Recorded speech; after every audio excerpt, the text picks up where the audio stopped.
You've spent 9 months preparing for this season, and you have 2 minutes on stage to produce a perfect piece. Everything has to go right. There's 21 judges, and they all have to like you. What are we going to do to not give them any choice, but to give it to us? How hard are we going to work?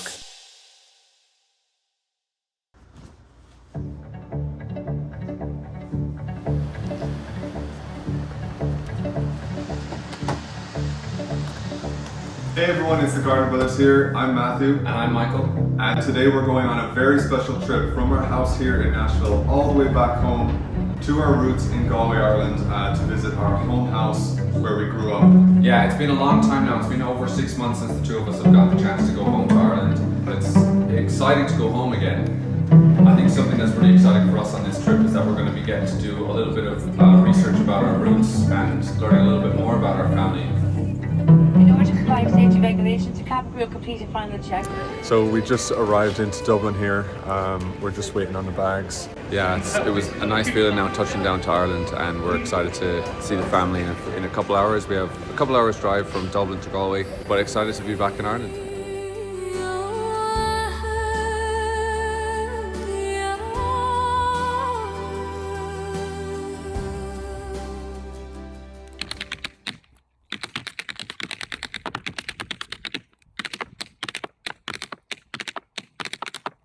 We are Irish dancing content creators, world champions. We have our own touring show now, and performers and speakers. We do a little bit of everything. We're fortunate to have over 9 million followers now across our social media. We had a vision to show it on a different level, you know, on a modern level. We're very lucky to do what we do, Yeah. and to be able to do it together is very special.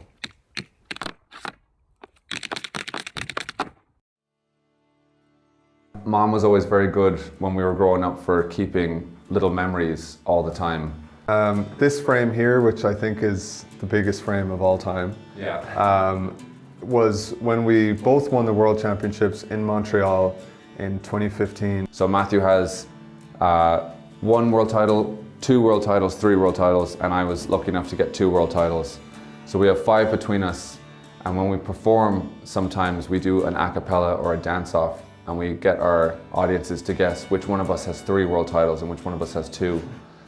And sometimes I win that battle. Yeah, it can be a very feisty atmosphere sometimes. So. We have a little fun with them, but it's a nice little hall of fame. Mom makes sure to keep it nice and clean all the time, and she's very proud of it. We're originally born in Denver to 2 Irish parents, and we're sitting here now in our parents' home in Galway. For Mom and Dad, I think it was really important for their kids to have something Irish growing up. We have an older sister as well. They kept the 3 of us very tight-knit. And living in America, I think you hold on to your roots more. We're very proud of being Irish dancers. It holds a really special place in our hearts. And I think early on we realized that nothing would have happened in our family if all of us weren't working together. It was just part of our family bond. But we knew that there was always a love of culture from both sides of the family. They were very, very strong on family, on togetherness, on music and dance, and it was something that they were all very proud of us growing up. I think when they saw their American cousins coming home, doing this Irish dancing, they were very proud of that there was a set of American kids coming back to Ireland, and they were so proud of their Irish roots. And I think that did come from, Mom and Dad learned it from somewhere, so I think that came from their lineage as well. Yeah. Because both Mom and Dad lived outside the country as well when they were younger, so that's probably where it's coming from. Really having that love for our Irish roots, even when we're outside of the country. Mom and Dad, come look at this. Gardner family, before our journey begins, let's see what you already knew about your family tree. This is what you shared with us. Wow. We know you're more familiar with your mother's side of the family, so we're excited to help you make some connections to your father's side. It's true, isn't it, really, which is unusual. Let's jump in to the car and start your discovery journey in Capel, Ireland. Wow. That's where Grandad came from. Yeah, he called it Capel. Capel. Yeah. So will we start the journey then? Yeah, let's do it.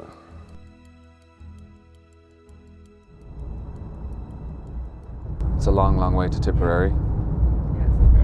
Is that a song? You're gonna have to sing it. I'm not singing. 6, 7, 8. It's a long way to Tipperary, it's a long way to go. It's a long way to Tipperary, to the sweetest girl I know. Goodbye, Piccadilly. Farewell, Leicester Square. It's a long, long way to Tipperary, but My girl lies there. And that's why we're dancers. You can tell Mom's in the church choir. Yeah. We found records connecting you all the way back to your 4th great-grandfather, Edmund Gardner. He was born in 1798. Wow. Later find that Edmund died in 1864. Because records in this area were carefully written and preserved, we're able to trace your ancestors' lives through every major milestone from birth to marriage and beyond. Wow. These other records show the full lives of your 3rd great-grandparents, Edmund and Bridget. So Edmund's our great-great-great-grandfather's son, Edmund. And what I remember is that my granddad had a brother called Ned. This was Uncle Ned's place to me. And he was obviously Edmund, shortened to, called Ned for short. Yeah. Your family's ties to these fields stretch back to at least the 1840s when Edmund Gardner, your 3rd great-grandfather, worked this land during the Great Famine of 1845 to 1852. They survived the famine here then? Your great-great-grandparents, Michael and Bridget Gardner, are also found on both the 1901 and 1911 census in Powlacapel. In fact, the very thatched roof house that those censuses were taken is right behind you. Oh. That is brilliant. So he grew up here, my granddad. Yeah. And so the line on this land goes all the way back as we've gone. Oh. Wow. So they survived the famine on this land. Yeah. That to me now is crazy. I think, Owen, they must have been doing quite well They must have. to have survived the famine. In a rural place like this, your great-grandfather, John Jack Gardner, That's your dad's granddad. was born April 1902. Some head of hair on him. It's a great picture. I've seen that picture before. I haven't seen it, but yeah, it's him. Jack lived in this home in Powlacapel until he was about 24 when he moved to Callan. Wow, just down the road. How does it feel standing in the place where so much of your family story has taken place? That's crazy. Cool, yeah. What do you know about Jack Gardner? All I know is that he's your grandfather. He was a farmer in, I don't know what brought him to Callan, but I think he was fairly entrepreneurial, Yeah. He was a go-getter. Now let's jump back in the car and head to the nearby town of Callan, Ireland to learn more about Jack. Okay. Sounds Sounds good. Let's do it.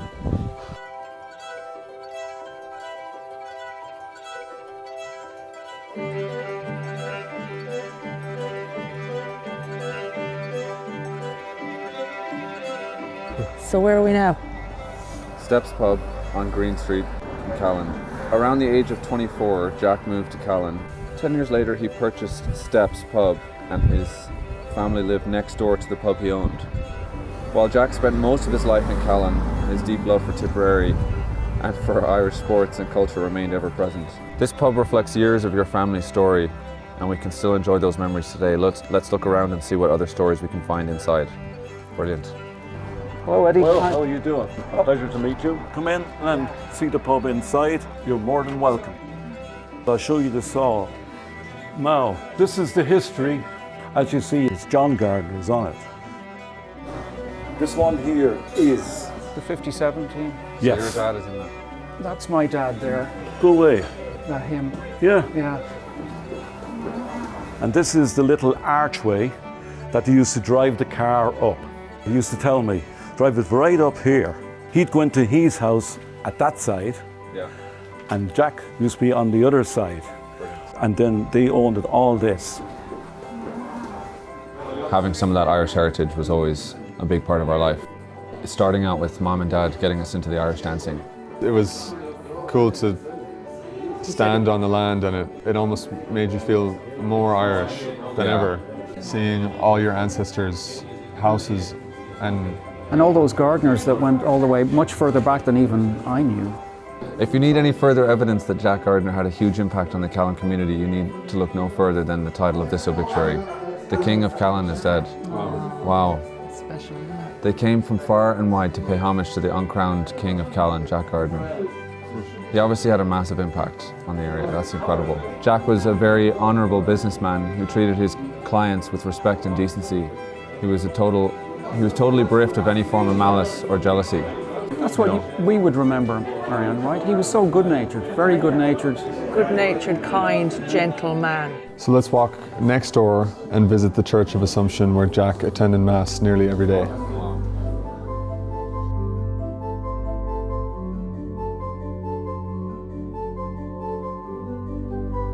He was a great Christian, a daily Mass goer. Jack treated his fellow man with Christian charity.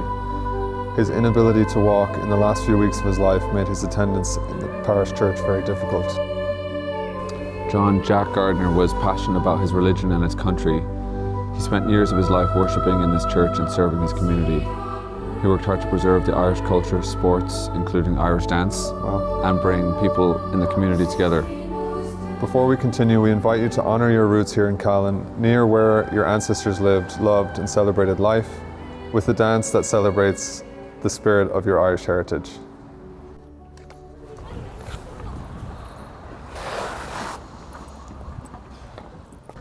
Now the last piece of the puzzle. Do you want to play the song for me?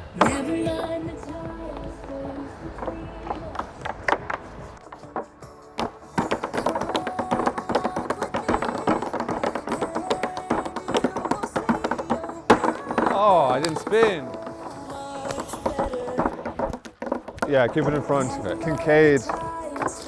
Kincaid, your step. Yeah. Short. Ready? Yeah.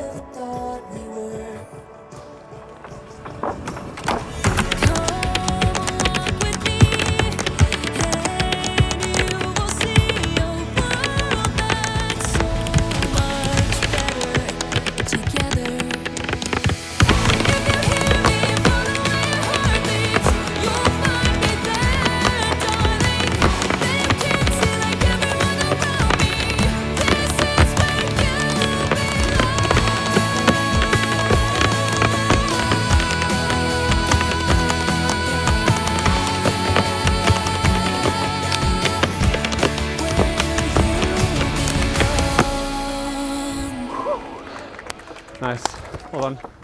I think that's something that has kept Matthew and I so close together, was that all of our challenges that we got to go through, whether it was in competition or in training in to be lead dancers, we got to do it together, and we were never competing against each other. Part of my job to help him win, just like it was part of his job to help me win. Now we have one more place to show you and a few more stories to tell. So let's jump in the car one more time and head to the final stop on your discovery journey.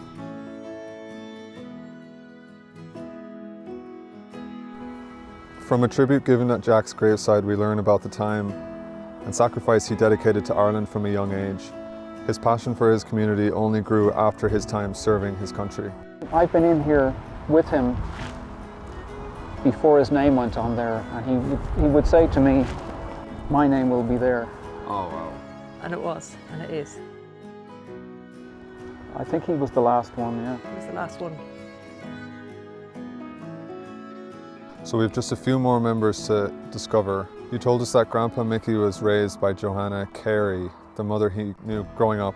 Through our research, we discovered records that indicate his biological mother was Joanna's sister Anastasia Carey. John Gardner and Anastasia Carey. That's their marriage record. So that was before Anastasia passed away. She passed away in childbirth, Dad. Our granddad, your dad, was only 6 when she passed away. Wow. I wasn't sure what age he was. I thought it might be 4, 6.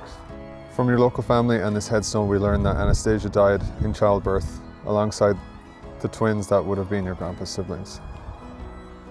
18 months later, Jack married Anastasia's sister Joanna. Through family search, your family tree has grown from this to that. Wow. That's probably triple in size.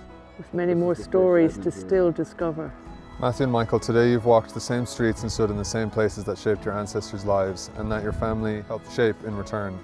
By retracing their steps, may you carry forward their sense of purpose and feel a deeper connection to the heritage that still lives within you. I think it definitely has done that. It's fantastic. You come from a line of strong, devoted people who poured their hearts into what they loved. Today you carry that same spirit forward, sharing your passion for Irish dance with the world. Come with me.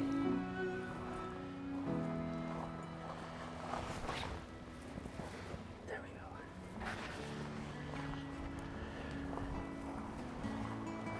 Say a little prayer for them there now. Bless the Gardner family, all in heaven, and thank you for everything you've given us.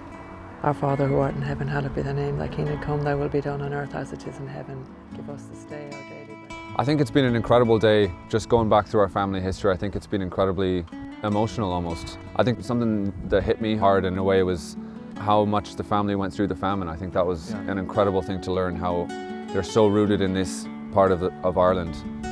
And the Irish people always had to rely on community and being together to survive those times, because they didn't have anything else. Yeah.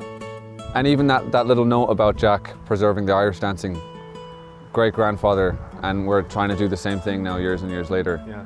I think it's recommitted that sense of being together, of always staying rooted in our family and our beliefs, and clearly the family beliefs have stayed the same for years and generations, and so that should be inspiration to us to continue going, and I think that's something that we'll try and instill in our kids going forward. I think that's been an incredible lesson from today.